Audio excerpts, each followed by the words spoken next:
Seraph.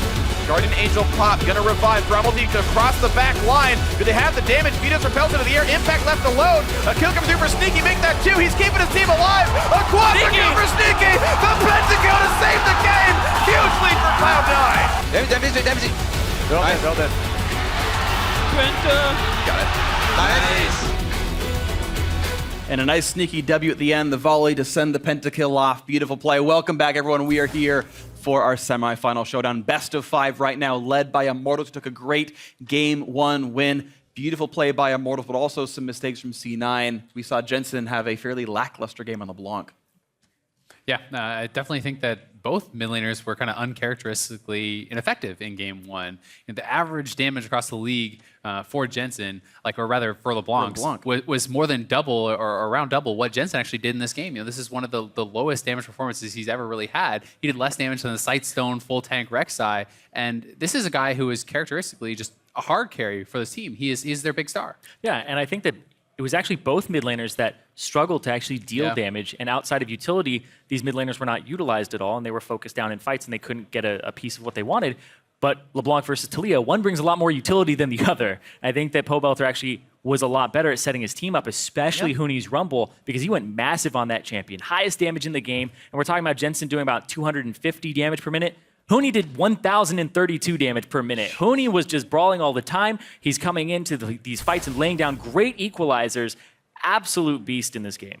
Absolutely incredible. And Huni, one of the very, very best top laners in the league. Everyone will tell you that. He's an amazing player. And that Rumble, I had a bunch of LCS coaches on Twitter being like, well, guess we're going to see Rumble ban the rest of the series. Ready to go for Rumble to be gone for the rest of this, because absolutely it was great by Huni. But we've still, of course, got many more games to play. And to talk about Cloud9, of course, they played well against almost every single team in North America this split. Now, against Huni and Immortals, it's been a different story. We have never lost against C9. Basically in regular season, even last season.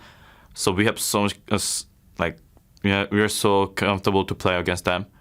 At the same time, as long as I play normal and just beating Impact as usual, then I think it's gonna be easy game. He's not wrong. He did do it. That's accurate. He usually does beat him. 1,000 DPM, not too bad. Last time I remember hearing about something like that was Ball's Gangplank way back a long time ago. I remember he crested 1,000 damage per minute, but that's super rare. Yeah, it's very rare for a top laner, especially. 1,000 damage per minute. Like if Victor does that, okay, that's fine. When you start doing that on a top laner, he's actually grouping up with his team a lot. It's something that happens roughly once every 3 weeks in pro play. It's the general, it's not oh my God, this never happens literally ever, but it's super rare. In Game 1 of the semifinals, you're yeah, I'm already putting on this kind of performance. This comment gets more realistic as it goes down the line. It's like never happens. Thanks, freak. I mean, but this is the 10th time this year in North America, right? There's probably a stat. That doesn't sound as impressive. I mean, hey. There's only going to be 2 teams in the finals. That's rare already. And right now, Immortals looking to be one of those teams right here. Coming into Game 2, Cloud9 shows the blue side. They're going to change things around a little bit, and you can see right off the bat, Immortals paying a lot of respect to what Taliyah can do. They first picked it last game. They're banning it off the table right away here. They do not want to let Jensen ever get his hands on that champ. And there's the Rumble ban. Shocker that. Yep, if Jensen ends up getting some roam potential out of his mid laner, then it becomes a big thing for Cloud9, especially when they try to enable that bottom lane so much. It would just be 5 members showing up to the bot lane over and over again. It would be awful for Wild Turtle and Adrian. So it's a pretty expected ban. But still, the first pick Gangplank coming through. They are unwilling to change this strategy. But this time, though, with the Rumble ban that I think we probably should have seen in Game 1 for this, but at least there's one less counter pick available. That said, the Immortals Echo ban has been let off the table, and you can see Huni hovering it right now. Yeah, he had always played it as AP, and he was actually one of the early adopters of top lane Echo before it was a tank build. And getting him to play tank build is always a struggle, apparently. So we'll see what he does today. The Trinity Force probably opens him up to playing it tanky a little bit more. Yeah, Trinity Force for Echo is something that's massive in Korea, and a lot of the other regions. It's being played almost every single game these days. But it's not going to be first picked. It is Rek'Sai and Trundle. And once again, it's the same Karma and Bard bans that we had in the prior game. So unless we see Smoothie jump off the Braum that he had, we see another sort of safe blind pick support here. Again, Trundle into Gangplank, not a very great one, so we expect that to be Adrian's support pick here.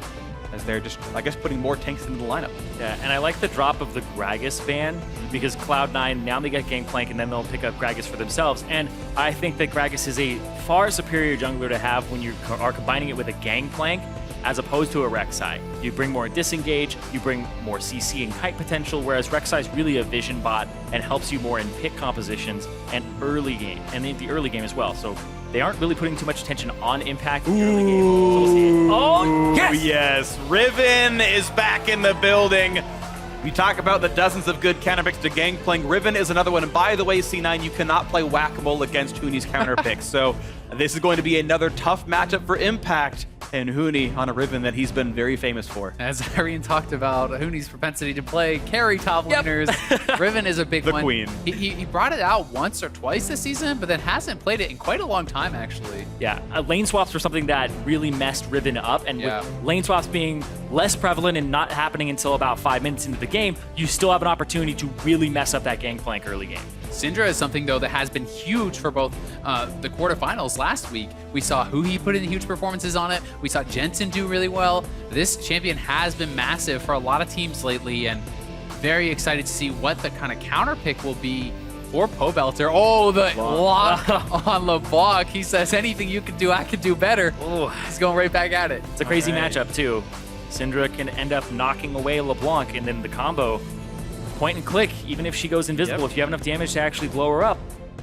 Oh, It's a skill shot focused matchup. You can outplay each other, and you can also one-shot each other. So it's going to be some tight timing here. The actual mechanical play of these two is going to be extremely important here. Same for the top lane matchup as well. That Riven versus Gangplank, it's going to be hectic. And this actually puts a decent amount of pressure on Meteos to make a decision because this middle lane is so volatile. If one of them gets ahead, they'll start dominating that matchup and hit those break points where they one-shot each other. But you're up against a Riven in the top lane, and the rule of facing a Riven is you go to that lane if she's on your team or against your team. The question you have to ask, though, is as Meteos, if you go top lane, can you win the 2v2? And, Yeah. and I'm kind of doubtful that they can actually win that 2v2 unless it starts very advantageously, because Riven plus Rek'Sai is a nasty 2v2 composition. Oh, and you know that Reignover is going to be up on that top side of the map, like always, and see what he ends up doing there. Yeah.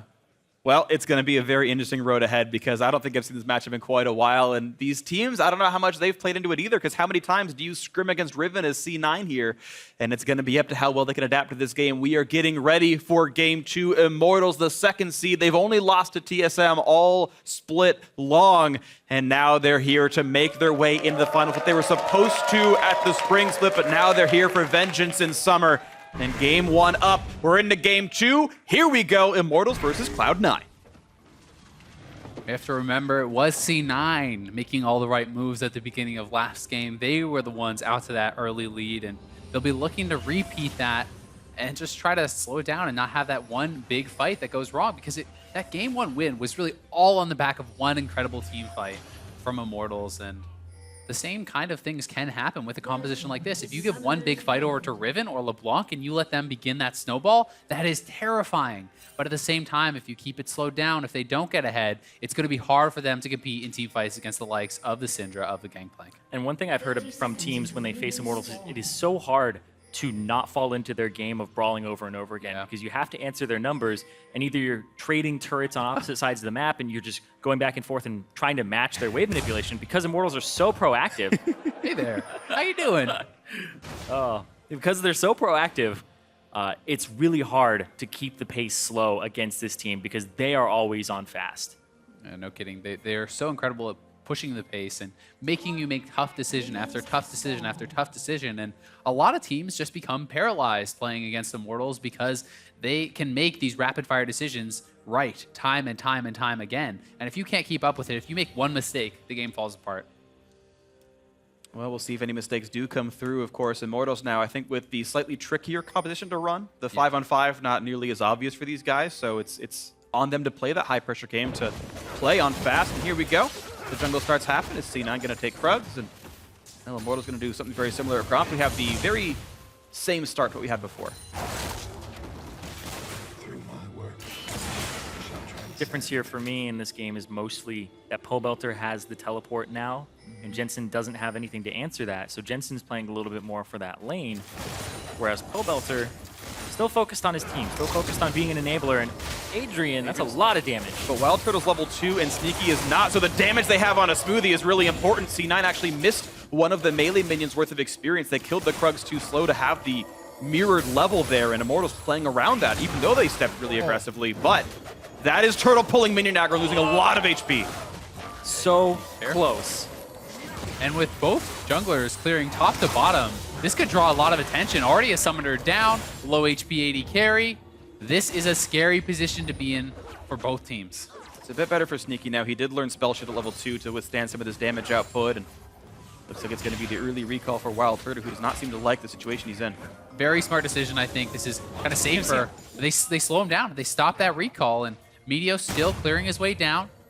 It's looking like Rainover maybe looking to move over towards that scuttle. Yeah, I think Rainover actually gets there first. Doesn't have to clear out his blue buff and get a second buff, but Meteos would really like that red before he goes for that gank. Bit of damage from the Turtle, waiting for the Spell Shield there. A quick exhaust from Adrian does really nothing, actually. That is a summoner spell down, and now C9 can say, hey, exhaust down, you can gank in the next 3 minutes. It'll be an easy road for you, Meteos. Rainover actually moving back up to the top side. He sees Gangplank pushing in, and he may want to try to stop this, may want to try to get the ball rolling here, but he is spotted out by that ward. Yeah, this is so interesting because, like I said, Meteos has a tough decision on what lane he needs to go to because the middle and the top side are both really aggressive lanes, so the bottom lane is just brawling over and over again, kind of baiting a jungler to come to this lane. Yeah, so far, Impact actually played this matchup very, very well. Nice blow up on the barrel, and he's getting a lot of damage down onto Huni, so I gotta say props to Impact for playing this early lane quite nicely. Current minion lead, by the way, up 3 for Impact's GP. You can see Huni dodges the Q, jumps in. Look at the damage output he's got. Doesn't overstay his welcome and wins that trade. As soon as he gets that barrel. Impact really timing his autos, doing it better than Huni. Yeah, and Huni actually a little bit late on that E. Does take the Q damage from Gangplank, and high pressure early game on both sides. Top lane brawling heavily, bot lane brawling heavily. First kill could mean a ton in a game like this. Could easily turn the matchup around. Both these players out of potions. Rainover to hand the blue buff over to the Pobelter. 58 gold for him and a nice buff. Feels good. Mid lane matchup right now has been going better for Jensen so far. In fact, all these landing phases actually have been quite nice for C9. Kind of down the line, you're seeing what are mostly leads. A quick battle for the... Oh no! Meteos maybe stepping a bit far. A nice stun. The flash to chase down Rainover. And that's first blood. C9 once again getting the first kill. And now Pobelter is forced to run. Only level 4 in this LeBlanc. Be careful, Meteos. You're low on HP. Huni's here. Chasing the flash to catch him. Nicely done. Pobelter has the chain, and he's going to have the Riven, but no, the knockback by Jensen gets away from it. Here's a teleport to chase, and Impact going to cancel. He knows that would be an overstep by him. Just the 1-for-1. Meteos, such disrespect, just walks back in front of Pobelter, feeds over double buffs after what was a fantastic start. He could have walked safely through the river. I think that's a huge mistake from Meteos. Huge. Could have walked through the river, could have even just walked straight down back towards his base from that position, because Jensen would have him covered.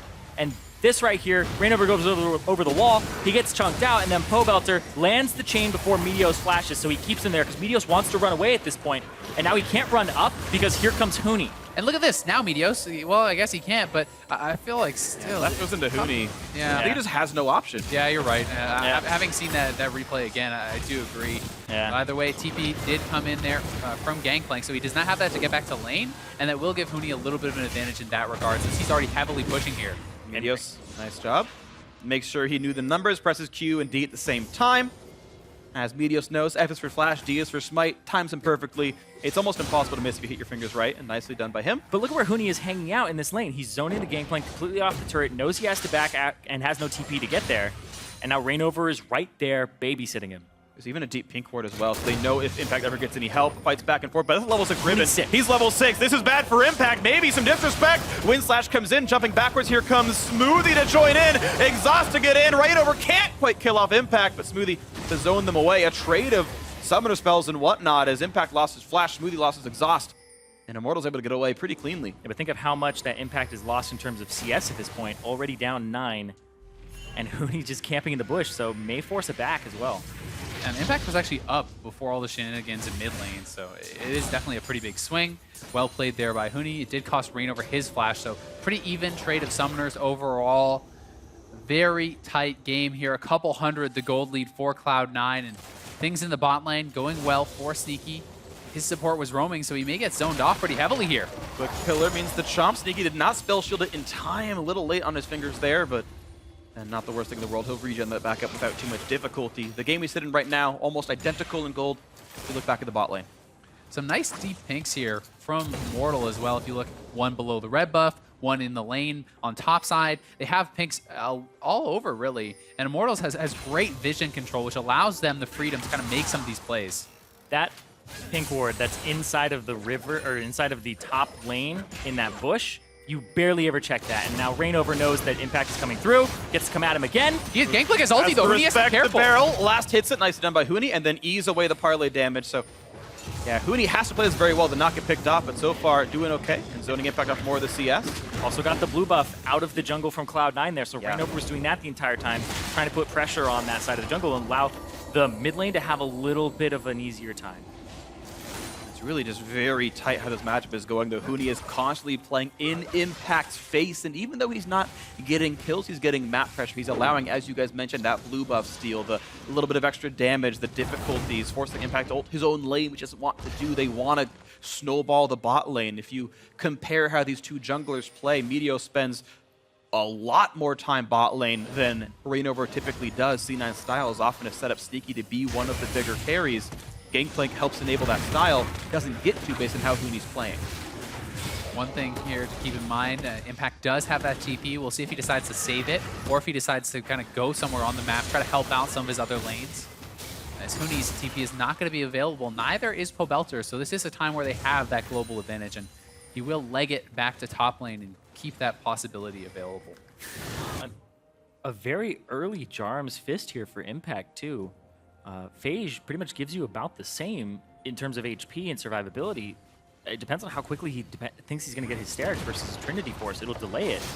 I think he just really needs the health. I assume he's played this matchup at least enough, just playing ranked games, that he's like, I need the stats, I need the health sooner. It's simply about the passive, I think. You can get the extra 150 bonus HP when you do stack that up. So he's just giving a nod to Hooney, not wanting to get just one shot, not wanting to get comboed by that ultimate. And I think it's pretty smart, showing that respect. It's almost a little bit similar to just building like a Seekers in lane, that kind of thing. Yeah. Because he knows he's later in the game going to want that. He's going to want the Sterix to live through either Pobelter or Hooney, I guess. And so he's okay to make that investment early.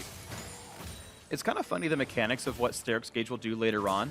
Yeah. Because the way Riven's ultimate works is once you're low, once your health bar is low, shields don't count. Once your health bar is low, it deals up to its full damage. And Sterix pops roughly once you get low, so even though it turns into health in a way because it shields, it actually still enables the full Riven damage output because the actual health pool still decays pretty fast. Kind of a minor interaction there. It slightly nerfs what the item does against Riven because of her own mechanics. Either way, I agree. It's something he's going to need for himself. There's the knockback. That's the skill shot play he needs. Ulti comes in at a Pobelter, but because he's building towards an Abyssal Scepter, the Negatron Cloak makes him survive the ulti. He knew the damage output there, but a nice play by Jensen. And one interesting thing about that matchup, but there's a fight in the bot lane. Yeah, a lot of damage dealt, but they can't get the chase down on towards Wild Turtle. The cooldowns were all down regardless. You can see him trading back and forth, and this time around, as Pobelter nearly dying again, can withstand the cooldowns, but now a fight towards the top side. Impact caught on the wrong side of this fight. He's got two Immortals members behind him. Can't quite get the knock up. The flash there for Reignover, and it is going to be enough. A kill on the board now for the Immortals top laner and jungler. Taking out Impact. Cost both their flashes, though, so that is some summoners down. We'll see if that can be capitalized on. Meteos was topside, but was not close enough to actually have any effect on that fight, unfortunately for him. But back to Syndra, you can just start to kind of ultimate out on cooldown. You can start to really just force the LeBlanc out. Anytime you hit a stun, you land the Q, you ult, you have a really big trade that can just push the LeBlanc out of lane. Pobelter does have that teleport, though, to get himself back in. That's why he's taking it, as opposed to a defensive summoner spell, because he knows he's going to build defensive first and then start moving towards more high AP items. Bottom lane, again, just trading back and forth. Turtle's caught. Oh no, they got the knockup on a Turtle, but the Q from Braum missed. They don't have the chase, but they do have Meteos. There's the barrel. Great flash by Turtle. Meteos flashes into the body slam, properly plays it, gets behind the minions, and now come the teleports. Impact tanks up in the minion. Pobelter from behind. Flashes W into R into a bit of a dodge, and Pobelter is going to get stunned up. He's going to get collapsed on. He's going to go down, but a trade kill as Hooney picks up one. Then in a smoothie, a second kill comes through thanks to Reignover. Has to run because he gets ulted, and he goes down. A double kill. Impact actually getting credit for this one. 4-4, the overall scoreline. C9 back up in gold, 3-2 in that fight. What an explosive fight, and the kills going just where you would want them to that top laner. The Gangplank getting kind of catapulted back into this matchup as he was getting focused very heavily, held onto the TP, and made it count. And even though Jensen didn't walk away with any of those kills, he still got 2 assists on the back of it, and that still keeps him in par with Pobelter now. And this is just so well played. They catch out Wild Turtle. Smoothie on this Braum is just putting so much pressure on it, and Meteos is first to roam. Throws out the cask first to get the flash instead of body slam flashing, and then having to rely on the cask afterwards and the accuracy, so instead saves that spell. And look at the roams. You know, Jensen is second to get here, but Pobelter taking so much damage, has to distort back right into Jensen's combo, takes so much damage there, and Jensen not wasting the ultimate on that meant he had enough left in the tank to help finish off Rainover as the double kill gets picked up there for Impact. They're up here on the top side and looking perhaps at a Rift Herald. This is interesting, actually. Statistically, Rift Herald is picked up most by Immortals of all teams in North America and roughly least by Cloud9 of all teams in North America. So C9 said, yeah, it's in front of us. We have 3 people here, but not our style. Sorry, Impact buddy, you're not getting the buff. They almost never take it. It's interesting on Gangplank, too, because the Q does count as a melee attack, so it would do full value. Apply the on hit. Look at this. So many people roaming top right now. 3, and Jensen's also playing towards that side of the map. Pobelter has teleport if he needs to join. Has pressure on mid first, but Jensen turns it back around. Looks like actually C9 will get the push first. Pobelter was not willing to burn any summoner or any cooldowns until now. And Impact moving even more towards those tanky sort of builds. Has the tabbies, picked up a Phage. He definitely does not want to die in this matchup, but may have to blow his ultimate to actually clear some waves here as this is getting low. You don't want to give up that first turret gold to a Riven. Won't die yet on this wave. The minion's getting cleared out. Maybe the next one's going to be the big deal. Yeah. Plays just outside of Huni's engage range. Very smart. Impact spacing himself properly. And Impact's hitting no help right now, but top lane, they have to get rid of Wild Turtle and Adrian or put pressure on them if they want that turret. Oh, that was a nice little pillar, but now it's Huni diving on towards Impact. He's trying to kite away. He will, I think, be killed off for this. Actually, no. They don't quite have the damage. I think Wind Slash is used already. It may have been. It's just not played that so well. Wow, Impact survives a 1v2 under his turret. The tankier build, the Jarum's Fist, the Ninja Tabby, the Phage survives it. Keeps himself alive. Top lane turret may be going down soon enough. Impact making some very good choices. He is just playing this incredibly well. So many other top laners would have died or just had to give it up. He's making intelligent build adaptations, and C9 looking to capitalize top side. Ulti in. It's going to be Smoothie tanking the aggro. Wild Turtle going to run out of health, and Smoothie's got to run. He might die to the turret, but not before there's a double kill picked up. A perfect dive. C9 showing us how it's done. Yes, the kill is traded back. This time an overstep from Impact, but it should be a race for this first turret now because Rainover and Huni doing plenty of damage on this one as the top lane's going down as well. I'm not sure quite who Top gets doesn't have the wave just yet. Top doesn't have the wave. They're so close. So first turret gold does go over to Immortals, and it's only 3 seconds apart. That's part of why Impact was spending so much time there. The kill almost worth the same amount of gold that first turret is in the first place. But it is still all Immortals in that case. The bot lane going well. Look at the gold, though. Dead even here. These two teams have been so closely matched in this game. Ridiculously well fought on both sides. Looking at where the gold is, Sneaky is up 900 right now, but then Huni is up 800 himself, so. And that speaks a lot to where these people are actually putting their focus, right? Rainover has been helping out Impact a lot. Meteos has left Impact alone on that island, and Impact has been doing an admirable job to stay alive, but here's the dive on top side once again. Yeah, absolutely. Smoothie takes aggro first, tags both members, so even if he has to get out of there, they're able to pick it up, and then Huni comes in, they blow the flashes to finally get that kill onto Impact, and they get the turret first.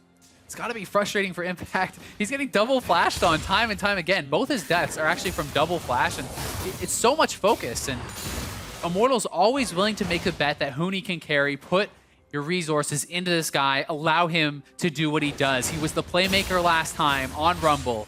We'll see if he can have a repeat performance on Riven. I think it's likely he has the highest gold in the game and the highest level in the game. Actually, I take that back, Jensen's 12, but certainly very high level, rank 2 ulti available for Huni. It is a person you can put that trust into, and very often it does work out. Immortals, a strong team, and now another play for Wild Turtle, slowed down by the barrel. There's the Gangplank ulti, I'm sorry. Ooh, a nice step back. He's juking the skill shots. but it just does not mean enough. He at least pulls out and exhausts the very end of it all. They're roaming up to topside though, want to defend, and with those ultimates blown by Cloud9, they do have to back off, paying Immortals that respect. And even just look at how many people have died on Immortals.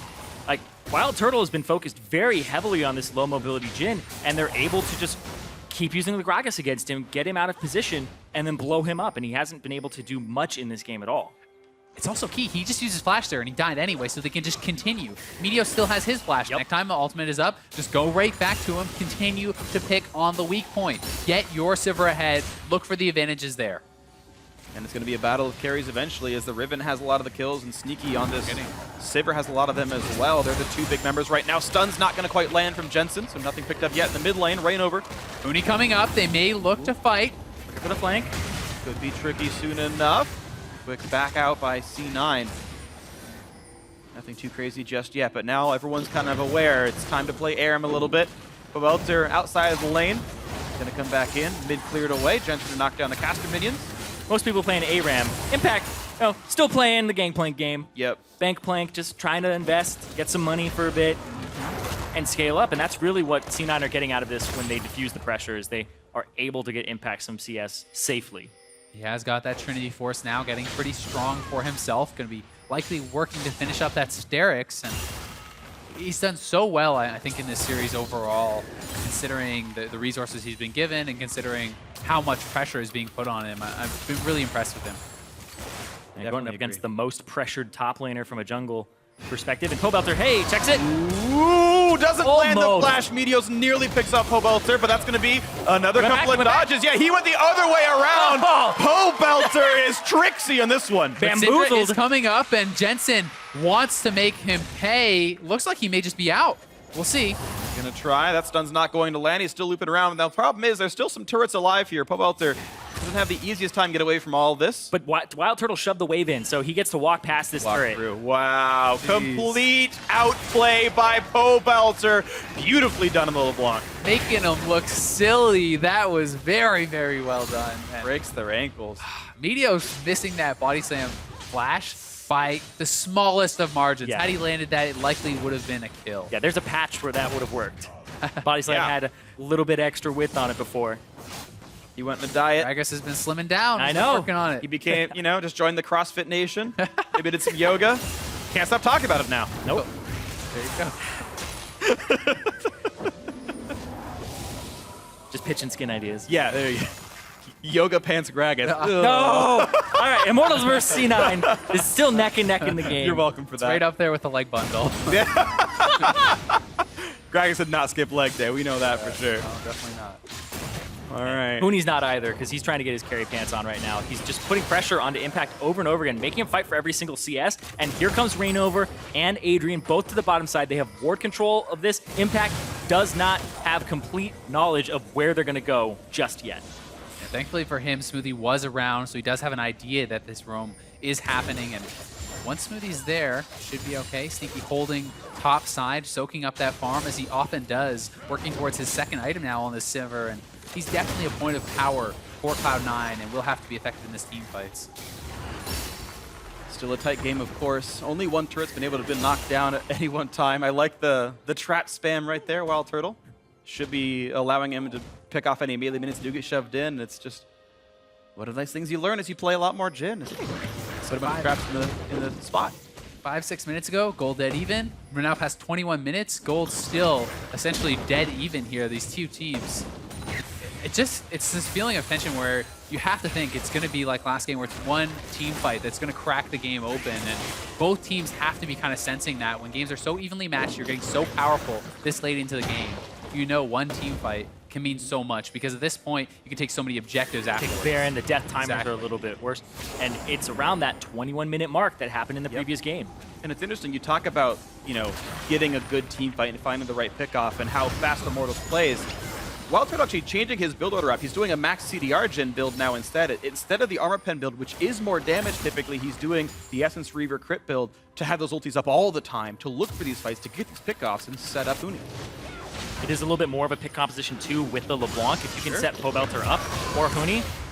We're looking for the top side. Sivir ulti pop, Pobelter. This time jukes by walking in a straight line. gets away from it. Wow! Masterful play by Powelter, but this turret, of course, can't run nearly as fast, and you've got a bot lane dive at the same time. Immortals looking for impact, pops the barrel, flash the way, gets out of the knockup, and he will buy himself some time. So much. He's going to be okay, I think, in this one overall, but that's a flash burn by Jensen, and Powelter's on the chase.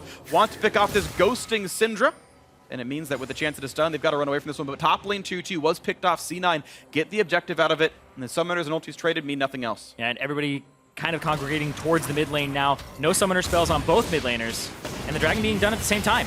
Sneaky nearly gets rooted off, and Smoothie with the shield up says you can't have any more damage here. But it does mean that with the bot lane priority that Immortals had, they get to walk up and take that 2-man Mountain Drake. And that's the second, and that means that Baron rushes, objective trades are always going to be massively in their favor. C9 will have to be so careful. Anytime these guys are out of vision, anytime you don't know where they are, you have to respect the threat of the Baron, and because of that, C9 will have to play a lot to the top side. Keep vision on this. Always track Immortals members. Whoop. Speaking of tracking Immortals members, I don't even think he saw him under the brush. That was just nice. I do think, though, for Cloud9, it is lucky for them that Immortals are playing on the bottom side right now. You see all of their wards are on that bottom side because they already have that tier 1 down. Whereas on the other side of the map, that tier 1 for Cloud9 is still standing on the top side. Immortals, if they want to actually have that Baron be a threat, they have to get that turret down so that their minion waves can actually go a little bit further back and have a long push. Ooh, look at this by C9. They say, we heard Rek'Sai ult, everyone stand still. Every Rek'Sai runs through their own jungle. Burrowed. Oh, all he knows there's a ward, but drops one of his own. He's gonna get stunned up. Guardian Angel already picked up for Rainover. You can see him just go Jorm's Fist into GA. Yeah. So tanky, and I think the right choice there from C9 to not make any commitment on that Rek'Sai. Even if you kill him, even if you get the GA, the ensuing team fight is going to be you with no cooldowns. I'm interested to what he turns that Jorm's Fist into as well, but Tony trying again, he's going to look for another. Basically takes no damage. Ravenous Hydra, and he can now withstand any of the damage Impact puts out.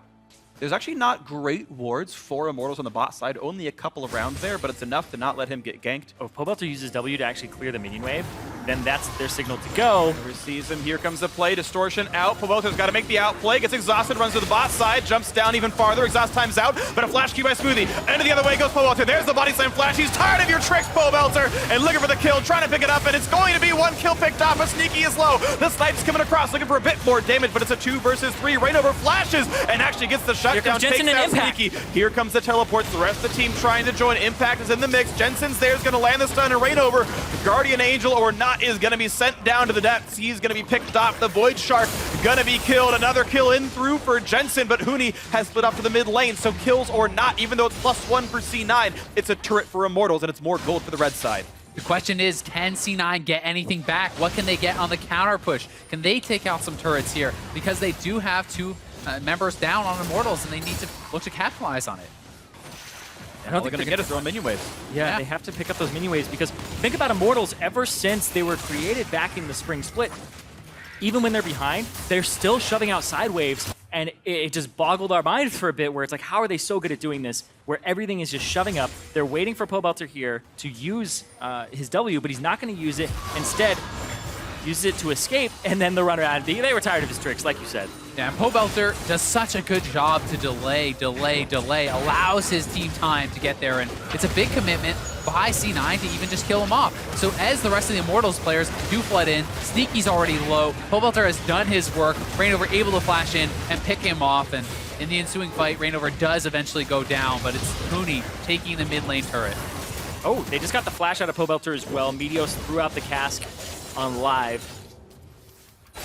And it's just Powelter shoving the sidewaves because he's the one who will have teleport as well. TP coming in from Huni. Here's the flank. Play, and Sneaky has no way of getting out of this. His ulti is down. Level 16 on Huni's Riven. He's into 4 people, flashes in, spell shields away from the stun, but Sneaky's just getting evaporated, tries to get the kill, and it's Huni who goes down first. They will trade back into Sneaky, but Powelter going to lose his life as well. Plus, sorry, Turtle 2 for 1 here. so far to C9. Turtle on the wings, has a red buff, misses the W, looks for Meteos, can't quite get it. A big stun, and Adrian, though, is able to walk away. A knockup for Rainover. They still want this fight against Jensen. Can't quite get himself the damage, but there's the root onto Smoothie. There's the damage of it. Wild Turtle, though, has to reload. There's, again, the re-engagement. The blue smite, actually, the true damage lives up to it and gets the kill picked off. It's a 2 for 2. Root's not going to land. Turtle flashes. The Q's going to bounce and pick up 1. And oh, that was a sick pillar killer right there picks up, guarantees the shutdown. What a wonderful fight for Immortals. Who said Adrian can't play melee supports? This guy is absolutely incredible on this Trundle. The way he's been playing all day has been great. And now the Baron so low on all the members of Immortals. This is risky, but they believe in themselves. It's double mount, Drake, but Oh no! Adrian loses the duel against Baron. Dark Souls is here, running out in the PvE.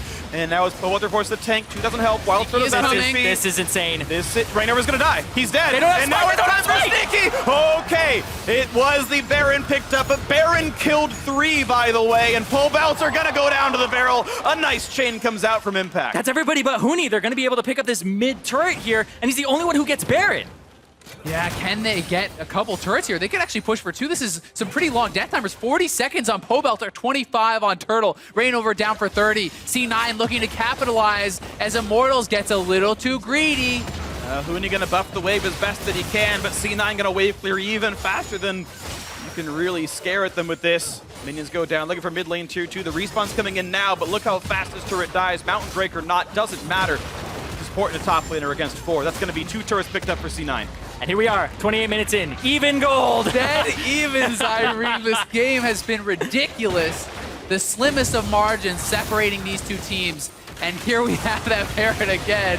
The balls to even try this. Yeah. It's crazy. It's absolutely insane because he's just slowly doing AoE damage to everybody here. You can see Wild Turtle's health getting a little bit lower over time, so he has to back up and wait and just throw out whatever spells he can. Pobelter de-aggros, he can maybe take one more shot too. So The Q last hits it.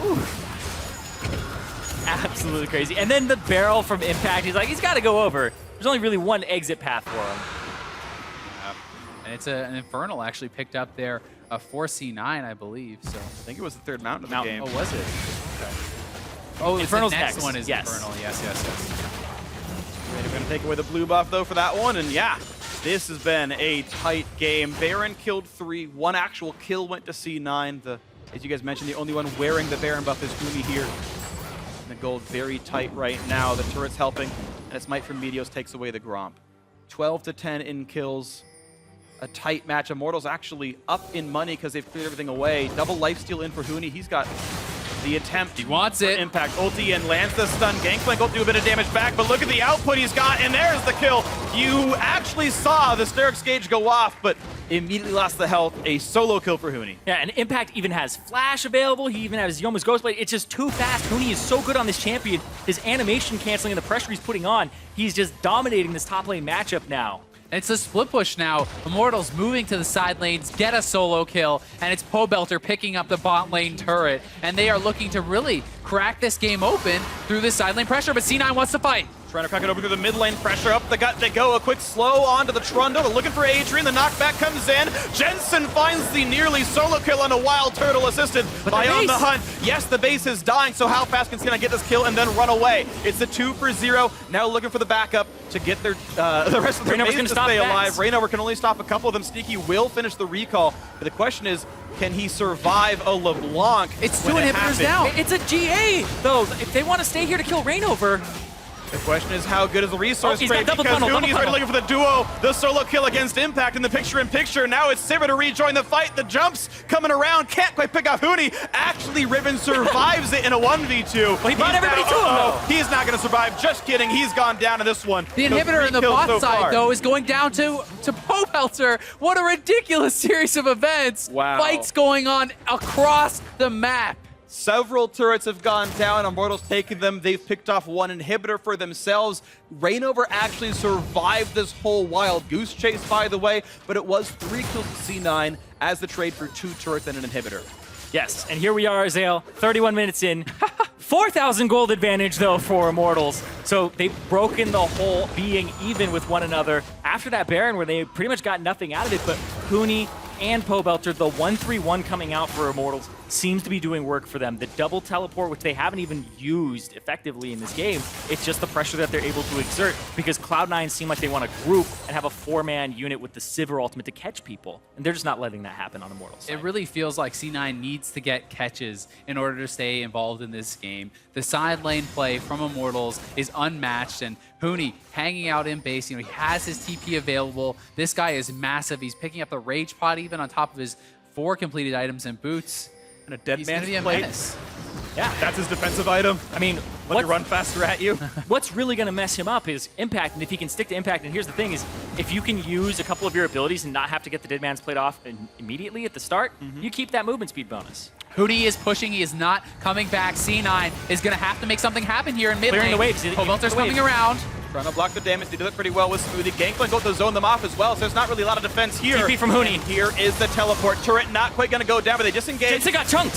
He got chunked, but Pablo did not kill him off just yet. Hoonie's Bravo down! catches up Hootie. They got the pick off of the top laner, so it's 5 versus 4. So unless they can pick off Jensen, all is well for C9. They have to wait for the wave. It's coming up in a second. Huge wave in the bot lane. They've got to respect that, though. That was super good by Cloud9. As soon as that flank came out from Huni, everybody turned towards him, and then their back line became their left sideline, and they kept him away. They knew that Pobelter didn't have burst left because he had just used it. They want this turret so badly. In goes Pobelter though. He could be killed off. Sneaky's got to be careful. The pillar's there, but Meteos disengages a bit and pushes off Rainover. Impact had to back to deal with that bottom lane wave. He does have to be needed. No major CC gonna land. A quick root on Immortals, but he's gonna be fine. He's a very tanky Kragus. TP is coming in here It's from Pobelter. They Pobelter. want to clean up. He can one C9 shot doesn't Smoothie. see this. He jumps to the left-hand side. He's gonna join the minion wave. He already used his around, but it means he can R to jump the wall again. Will do so once again with W. He's actually looking for the inhibitor. Pobelter just focused on those objectives right now. But he's very afraid of what Sneaky can do. He knows the wave clear is there for Sivir. Doesn't think he can win the fight. Backs up for this one. The teleport only turns into a few minion kills. Not too much gained. Oh, what an intense game. Pretty ineffective TP there from Pobelter. C9 going to be happy that both of those TPs are down. They once again have TP advantage. More completed items coming in across the board for both teams, and it is that critical mass that C9 feels like they're starting to reach as far as the team fight, with a massive Sivir, a massive Gangplank, and this Syndra closing in on her final build. Yeah, the Gangplank build is a little bit less than what you would want here. You'd really want to be able to have a different item instead of that Lord Dominix, in my opinion, because how many armor items are there? There are 2 armor items total on the enemy team. You're not getting a whole lot out of it. Hoonie's Once caught! again caught out just like before. Jumps the wall. Gonna get sniped out. Smoothie actually grabs him with a chair, tells him to sit down, and now it's a power play for C9. Talked about how C9 had to get the catches, and twice in a row they deliver. They are looking to push down mid, but it's Pobelter on the side. This could become a base race or one of these risky plays. Does Pobelter commit to the inhibitor, or does he base? Now his teleport is not up. He would have to do the full 8-second recall to rejoin his I think he team. goes for it. He's going. Looking for inhibitor number 2. Keep in mind, bot lane wave is big as well, but there's not great wave clear out of Immortals, so Yeah. mid lane inhib should be going down, and it's going to be a trade of objectives. Can C9 get more than this inhibitor trade? That's the question. Impact, though, can he stop this from going down? Because Pobelter, he doesn't have like a Lich Bane or anything. He does barely any damage to it. He's going back for it. Impact needs to fight this. Well, Pobelter lands a kill in the barrel. can mess him Impact up. losing a Let's see. lot of health on this one. Morelos is on ult. let's He's go, David. gonna get the He kill. got him. Pobelter gets the 1v1. Impact saves the inhibitor, so C9 does get more than a trade. They get larceny. They get a 1-for-0, and they force the disengage out of Rainover. This man against all odds, Impact, getting no help from his team all game, comes up huge again. He has been a monster.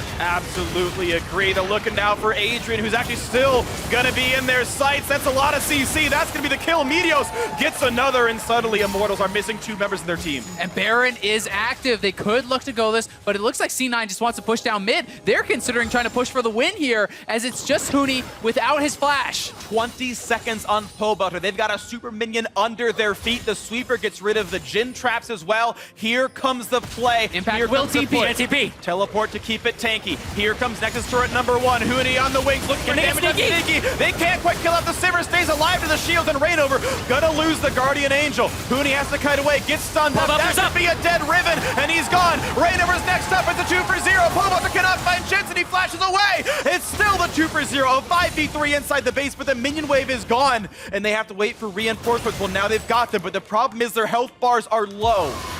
Sivir ulti Here's the pop. flash. The crit comes in for Turtle, the trade kill. I don't think it even matters. That's enough. A lot of damage Sneaky's comes still through. alive. Doing his best impression of Fevivan and gets the kill picked off. Sneaky is gone now. There's a trade kill back, but Meteos gonna die to the Trundle ultimate as Adrian finds prey for himself. The Guardian Angel gonna be his reward for this one. Barrel chain comes through. It is a 1 versus 3 here, but the health bars are low, and once again the minions are gone. The respawn's 15 15 seconds away for Huni.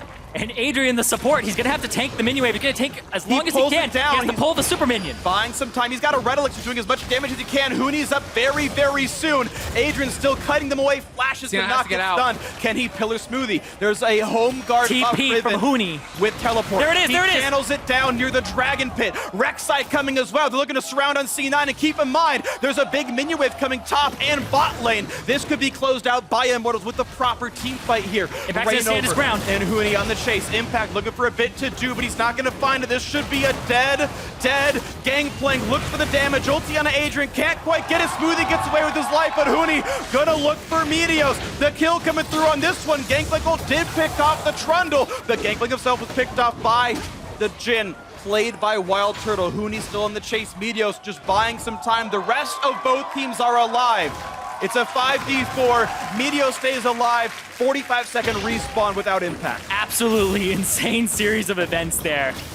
Tracing it back, where did it all start? Hey, Azael, 38 minutes in. Dead even in gold again. God, this game is mind-blowing. I feel exhausted. I'm not even playing, and C9's going to the Baron. I can't take it. No top laner for C9, no support for Immortals, a 4v4 to correct my earlier statement. 4,000 health left on Baron, 1 Mountain Drake's all they need. There's the smite, there's the pick of a trade of that for the Infernal Drake that just spawned for Immortals. So they've both got some combat stats, just C9 has more of them, and they've got empowered minions. They're up a Nexus turret, they're still up the mid lane inhibitor as well. C9 in a bit of a driver's seat as Impact spawns. He himself won't have Baron, but the rest of the team will. Yeah, and looking at the base for Immortals, that last standing Nexus turret is so low. It's about 400 HP, I want to say. It's 500 HP. Well, it's regenning. You were right earlier. I would have been, thank you. I mean, But that's enough that if you get somebody to actually backdoor it, it's possible to backdoor the entire thing if you were able to keep Immortals occupied. But they're on full defense right now, except for Huni. He's never on defense, ever.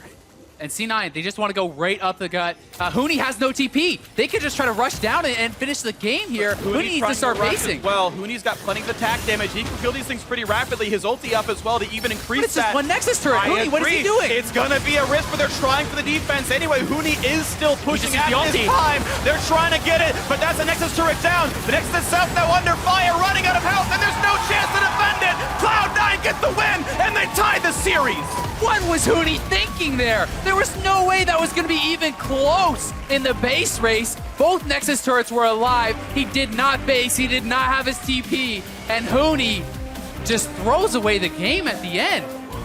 You can see some of the members there from Cloud9 shaking a little bit. The adrenaline just pumping through all of the members of every team on this stage. Those decisions where everybody is up, you're trying to end the game and it's a base race. You end it there or they end it there. Really high intense moment. And I feel like if both your Nexus turrets are alive and at full health, maybe that's a trade you can go for, right? But as Irene pointed out, there's a couple hundred health. It's like 1 or 2 autos on that turret. And they It's like put a all their 4,000 resources into Huni. That's all their damage almost. It's like, how are you going to hold with Sivir just charging in with the ulti? C9 effectively could just suicide for the Nexus. And I can't believe that call from Immortals. Yeah, in this game, I'm thinking about mid-game, right? When we were thinking about the Riven got off the ground, 3-1-3. Huni ends the game 20 minutes later, 3-5-3. He just kept split pushing, and it seemed like he was dead focused on that, and then didn't play defensive when the time called for it. And it just seemed like the team, believed in him. But still, it's going to be 1-1 right now. Yep. Absolutely crazy. Absolutely crazy. Impact gets counterpicked, gets camped, does the most damage in the game. Beautiful by C9's top laner. We have a 1-1 series, so now it's time to send it back to Dash, Mark, and Crumbs to break down that amazing game 2. Amazing game 2 is one way to put it. It was crazy at the very least, but Cloud9 eking out a victory, coming out on top here, equalizing the series at 1-1. And before we dive into it, I want to hit that champ select again. We swapped sides. We had some questions around how C9 would adjust. They immediately banned that Rumble out for Huni and first picked the GP. But hey, guess what? Huni's got another pick that he's more than happy to take into GP in the Riven. I thought the Riven was fine, to be honest. They're in the laning phase. It did pretty well, but once they get out of that point where it's like, hey, it's no longer about laning 1v1, not so much. It's kind of weird because, like, I actually like the Rumble ban a little bit because it's not just a counter pick to the GP. It's like it opens up the Sivir a little bit more, and I think we saw that the Sivir was able to have a higher impact in this game. Yeah.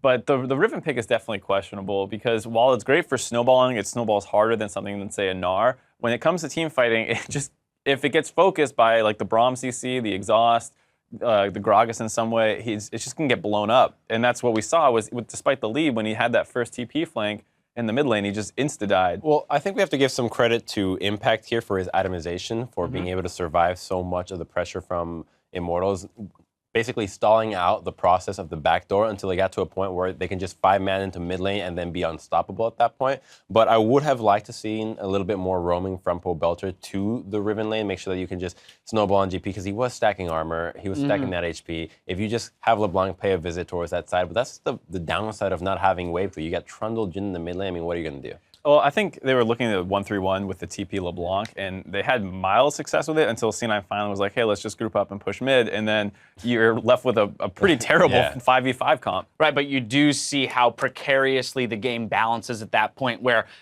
you know, if we don't group up quickly enough as 5, then we do lose to the double side lane pressure. If we group up just fast enough, then they have to back and try and defend as 5. And it creates a very chaotic game, which I think most of the time when we look at these two teams, we would say a chaotic game falls in favor of Immortals. Well, even though the game just turned completely buck wild, I really did like how it's just a clash of two very different approaches to the game. One person wants to stall out, wait until 5, group, and just be a death ball, while the other one just wants to say, we're about the laning phase, we're about splitting you up, we're about running you around the map, like we saw Pobelter just running them around the Rosie and doing that successfully. But it's just overall fun to watch that happen. All right, well, let's take a look at some of the gameplay. That was extraordinarily fun to watch. I want to start with the first blood, which was a traded 1-for-1 kill here, but we saw some sweet moves out of Jensen in this clip. Right, I think this is really just showing how on the same page they are. Like, Immortals instantly flies over the wall, and Jensen's right there right after to pick the kill up. And then we see that Huni's coming down from River on the bot side, so Meteos needs to take this really unsafe path, because if he goes over the wall, he probably just gets killed.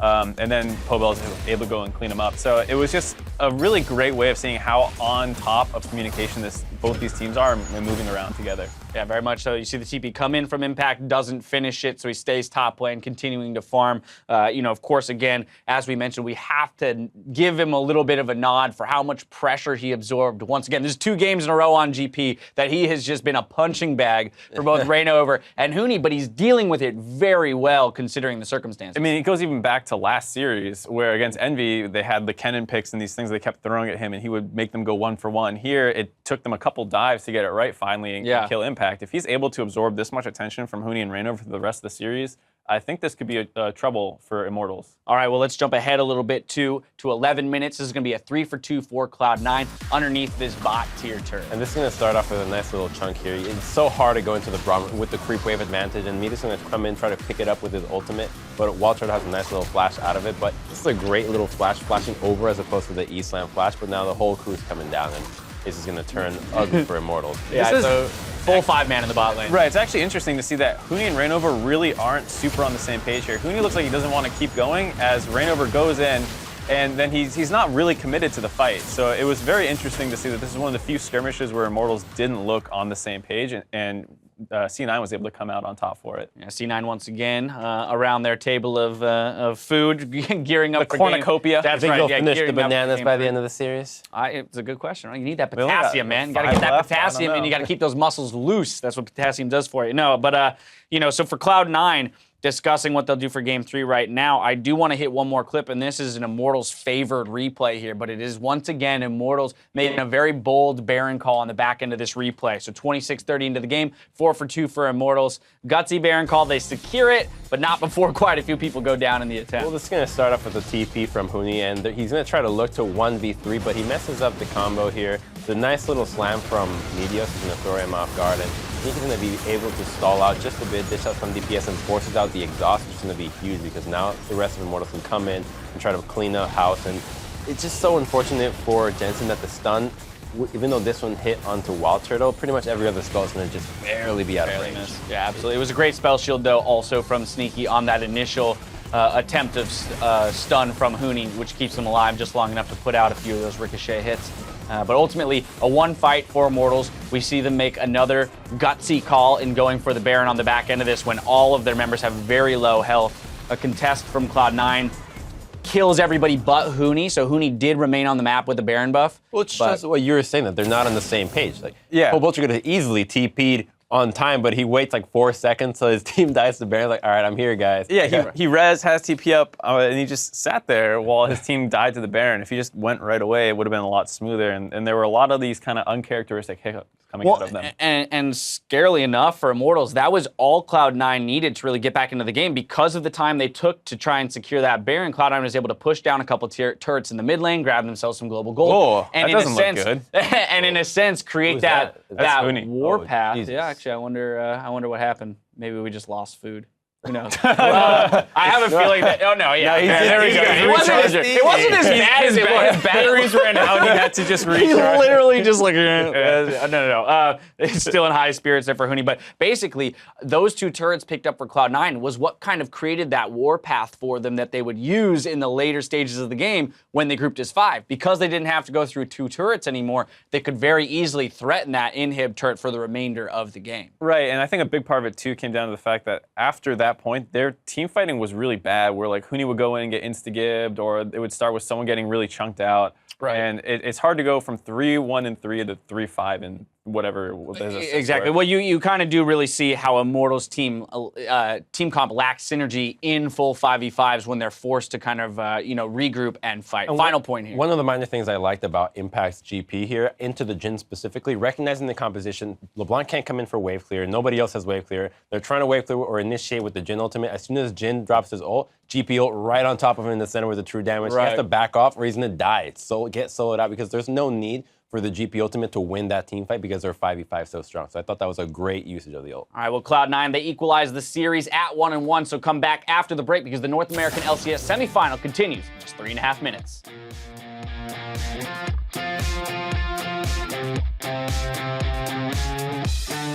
Soon 60 years old now. Soon I'll be beating C9 on the Summoner's Rift. Holy, you're actually hella good at making lyrics, by the way. Cobalter is going to get stunned up. He's going to get collapsed on. He's going to go down. But a trade close. Huni picks up 1. Then in a smoothie. A second kill comes through thanks to Rainover. Has to run. Meteos nearly picks up Cobalter, but that's going to be another couple of dodges. Yeah, he went the other way around.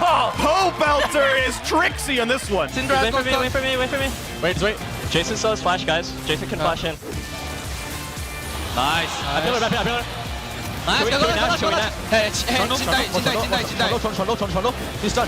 got pillared. But they're trying for the defense anyway. Huni is still pushing at his time. They're trying to get it, but that's the Nexus turret down. Cloud9 gets the win, and they tie the series.